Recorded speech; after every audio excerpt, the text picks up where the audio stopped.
Summer camp का आयोजन होगा। अब देखते हैं कि इसके उद्देश्य क्या है कि समर कैंप आयोजन जो है क्यों किया जा रहा है, इसके मेन उद्देश्य क्या है। राष्ट्रीय शिक्षा नीति 2020 के उद्देश्यों के अनुरूप समग्र आनंददायी एवं अनुभवात्मक शिक्षण को बढ़ावा देना, इसका मेन उद्देश्य यही है। मतलब एक बात की जाए तो जो है बच्चों को बिना किसी बोझ के जो है अच्छे से पढ़ाई सिखाना, अच्छे से गेम कराना, ये सब चीज़ें जो है इसका मेन उद्देश्य है। एक या तो आप कह लीजिए एक अच्छा माहौल देना उनको, ठीक है। तो देखिए जैसे दिया गया है विद्यार्थियों में रचनात्मक आत्मविश्वास एवं जीवन कौशल का विकास, ठीक है। इससे क्या होगा, विद्यार्थियों में रचनात्मक यानी क्रिएटिविटी के अंदर कुछ भी आ सकता है, जैसे कि उसमें दिख रही है आपको ऊपर एक मेहंदी लगाना हो गया, या कोई क्राफ्ट बनाना है, कोई टीएलएम बनाना है, या पेड़ों से जुड़ी हुई जानकारी हम बच्चों को दे सकते हैं कि चलिए आपको एक पेड़ लगाना है, उसकी देखभाल करनी है। ये डांस वगैरह हो गया, कोई भी एक्टिविटी आप करा सकते हैं। तो विद्यार्थियों में रचनात्मक आत्मविश्वास एवं जीवन कौशल का विकास करना है। नंबर 2 की बात करें तो सांस्कृतिक समझ, पर्यावरणीय जागरूकता एवं सामाजिक उत्तरदायित्व की भावना का समर्थन। सांस्कृतिक समझ का मतलब यही है कि बच्चों को नृत्य कला में पारंगत करना, और पर्यावरणीय जागरूकता मतलब पेड़ पौधे से रिलेटेड, जैसे कि पर्यावरण का हम किस तरीके से देखभाल कर सकते हैं, साफ सफाई रख सकते हैं, और हम जो है कैसे पेड़ उगाएंगे या किस तरीके से पेड़ पौधे लगाए जाते हैं, उनकी देखभाल कैसे की जाती है। तो ये सारी चीज़ें जो हम समर कैंप में सीखेंगे। तीसरे नंबर पे है शिक्षक, विद्यार्थी एवं विद्यालय समुदाय संबंधों को सशक्त बनाना। एक उसका उद्देश्य ये भी रखा गया, अब जैसे कि टीचर और जो बच्चे रहेंगे साथ साथ, इससे क्या होगा, शिक्षक और विद्यार्थियों के बीच एक अच्छा सामंजस्य बनेगा, और जो अपने विद्यालय से जुड़ी सारी जो है जानकारी बच्चे ले सकेंगे, ठीक है। तो ये हो गया। अब हम बात करते हैं समयावधि। समयावधि का मतलब है ये जो है कब से कब तक की योजना है। तो देखा जाए तो 21 मई से जो है 10 जून 2025 तक इसका आयोजन किया जाएगा, प्रातः 7 बजे से 10 बजे तक, ठीक है। ये इसकी समयावधि है। आयोजन स्थल की बात करें तो उच्च प्राथमिक एवं कंपोजिट विद्यालय कक्षा 6 से 8 तक इसका आयोजन किया जाएगा। समर कैंप में छात्रों एवं शिक्षकों की भागीदारी स्वैच्छिक है, मतलब वही कंपोजिट विद्यालय में इसका आयोजन किया जाएगा। अब कार्यान्वयन योजना की बात करते हैं, हमें क्या क्या काम कराना है। देखिए इसमें दिया गया है, समर कैंप में स्वास्थ्य एवं फिटनेस से संगीत हो गया, विज्ञान, कला, क्राफ्ट या डिजिटल कौशल से संबंधित सारी गतिविधियां कराई जाएंगी, ठीक है। प्रत्येक विद्यालय में 2 कार्मिक शिक्षा मित्र एवं अनुदेशक समर कैंप का संचालन करेंगे। पूर्व छात्रों, एनजीओ, एनसीसी वॉलंटियर समुदाय का सहयोग लिया जा सकता है। गर्मी से बचाव के लिए क्या कर सकते हैं, गर्मी से बचाव के लिए जल आपूर्ति एवं आवश्यक सुरक्षा प्रबंधन सुनिश्चित किए जाएंगे। ये देखिए चित्र वगैरह हम बनवा सकते हैं, चार्ट बनवा सकते हैं बच्चों से अच्छे।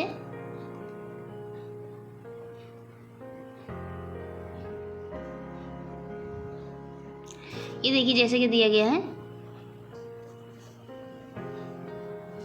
नंबर 1 स्वास्थ्य, सांस्कृतिक एवं डिजिटल कौशल, ठीक है। इस पर हम किस तरीके से काम कर सकते हैं आइए देखते हैं। सप्ताह 1 की बात करते हैं। सप्ताह 1 में देखिए जैसे स्वास्थ्य की बात करें तो योग हो गया, फिटनेस खेल हो गया, इंडोर आउटडोर गेम्स हो गए, ठीक है। और लोक कला हो गया, कहानी हो गई, कहानी वाचन यानी कहानी अपने शब्दों में बताना है, एवं सांस्कृतिक प्रदर्शनी हो गई। उसके बाद बात करें शैक्षणिक ऐप होगा, जैसे कि दीक्षा हो गई, और रीड अलॉन्ग ऐप हो गया, स्मार्ट बोर्ड एवं आईसीटी का उपयोग, जिन विद्यालयों में आईसीटी वगैरह कंप्यूटर लैब लगी है तो वहाँ पे जाके बच्चों को कंप्यूटर भी सिखा सकते हैं। सप्ताह 2 की बात करें तो पर्यावरण एवं विज्ञान एवं रचनात्मकता यानी क्रिएटिविटी, ठीक है।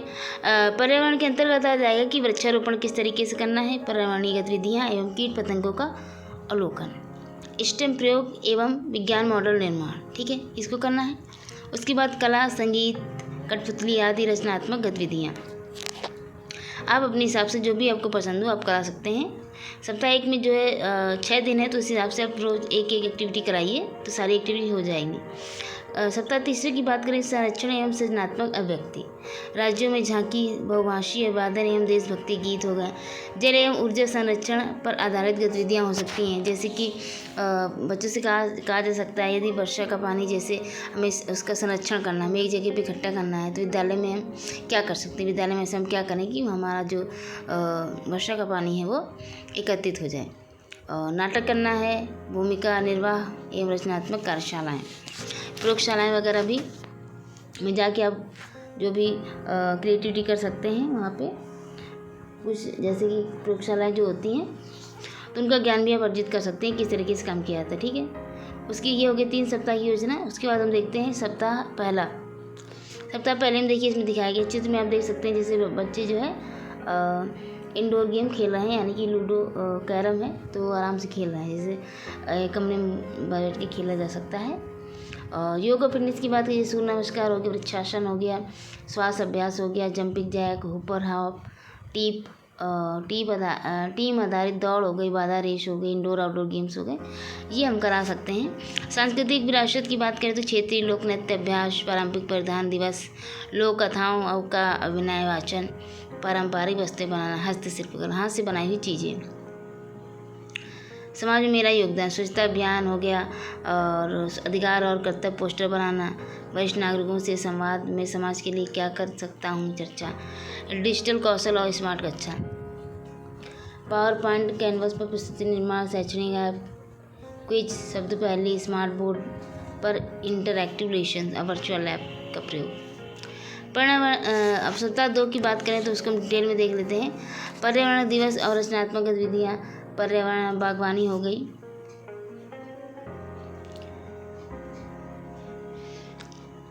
वृक्षारोपण और पौधों की देखभाल करना, पत्ती इकट्ठा करना, पर्यावरण डायरी बनाना, कीट निरीक्षण, स्वच्छता अभियान हो गई, ये सारी चीज़ें हैं, देखिए देख सकते हैं आप यहाँ से।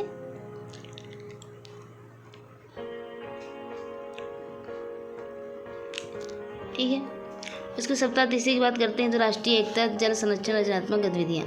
इसके अंतर्गत राष्ट्रीय एकता में देखिए दिया गया राज्यों की झांकी, भाषाई विविधता परिचय और भी सारी चीज़ें हैं। चित्र प्रतियोगिता आप करा सकती हैं। जल व ऊर्जा संरक्षण से जो है आप पोस्टर बनवा सकती हैं। ठीक है,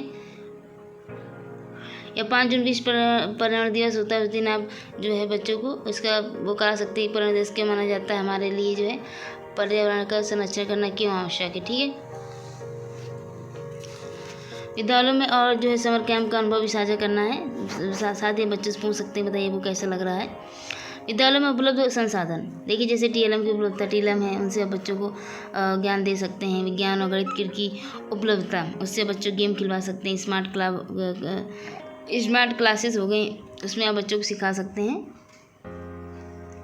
इको क्लब गतिविधियाँ हो गई, इससे संबंधित सामग्रियाँ हो गई। लाइब्रेरी बुक्स की उपलब्धता हो गई, स्पोर्ट्स सामग्री की उपलब्धता, या फिर स्पोर्ट्स, मतलब ये सारे संसाधन। चलिए अब हम बात कर लेते हैं समर कैंप गतिविधियों के सुचारू संचालन हेतु BSA BEO की भूमिका क्या रहेगी। ठीक है, तो सबसे पहले हम बात करते हैं समुदाय में जागरूकता और पहुंच। मतलब कि BSA और BEO क्या करेंगे, समर कैंप के प्रचार प्रसार हेतु माता पिता एवं समुदाय को जागरूक किया जाएगा।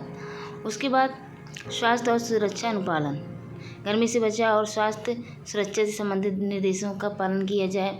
प्रचार प्रसार एवं समन्वय अनुश्रवण, स्कूल गुणवत्ता शासन, समर कैंप का नियमित विजिट सुनिश्चित किया जाए। छात्र, मतलब ये सब चीज़ें हैं, जैसे कि आपको BSA वगैरह ये देखेंगे कि टीचर जो हैं वो माता पिता और समुदाय को जागरूक कर पा रहे हैं कि नहीं कर पा रहे हैं। गर्मी से बचाव और स्वास्थ्य सुरक्षा के उन्होंने क्या क्या उपाय किए हैं, और जो है कैंप लगे हैं कि नहीं लगे हैं, सफल क्रियान्वयन हो पा रहा है या नहीं, और कितने छात्र आ रहे हैं, कितने सहभाग कर रहे हैं, और ये सब गतिविधियों को ट्रैक करना है BSA और BEO। ठीक है, स्कूल गुणवत्ता आश्वासन की बात करें तो समर कैंप का नियमित विजिट सुनिश्चित करेंगे। समर कैंप गतिविधियों का आयोजन करने में उनके नवोन्मेषी और उत्कृष्ट नेतृत्व के लिए 5 सर्वश्रेष्ठ स्कूलों को पुरस्कार दिया जाएगा। तो ये सब BEE और BSA ये सब सारी जो है ये सब चीज़ें करेंगे।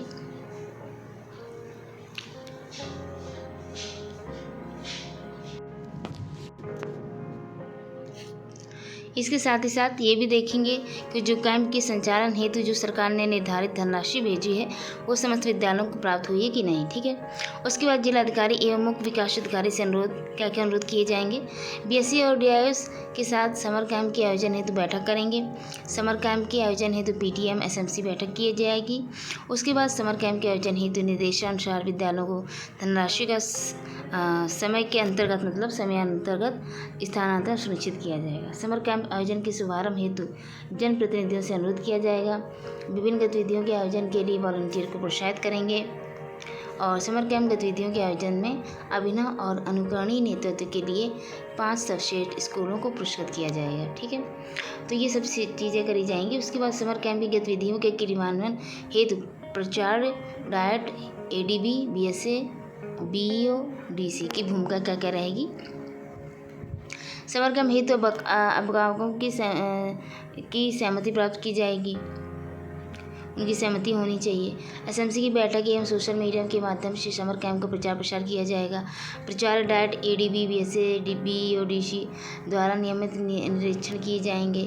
गतिविधियों के क्रियान्वयन में NGO, NCC, उपाधिधारी एवं वॉलंटियर आदि का सहयोग प्राप्त किया जाएगा। समर कैंप गतिविधियों का अभिलेखीकरण किया जाएगा। वीडियो वगैरह जो है, फोटोग्राफ्स वगैरह सारी जो है उपलब्ध कराई जाएगी। समर कैंप की गतिविधियों के क्रियान्वयन हेतु प्रचार, diet, ADB, BSA, BEO, DC की भूमिका क्या रहेगी। तो जैसे कि आपको दिख रहा है, तो ये सब करना है। ठीक है, और जैसे प्रथम सत्र के रूप में योग अभ्यास किया जाएगा, इंडोर गेम खेले जाएंगे, क्राफ्ट वगैरह हो गई, कोई शिक्षण गतिविधियाँ हो गई, फन एक्टिविटीज़ हो गई, तो ये सारी चीज़ करानी है।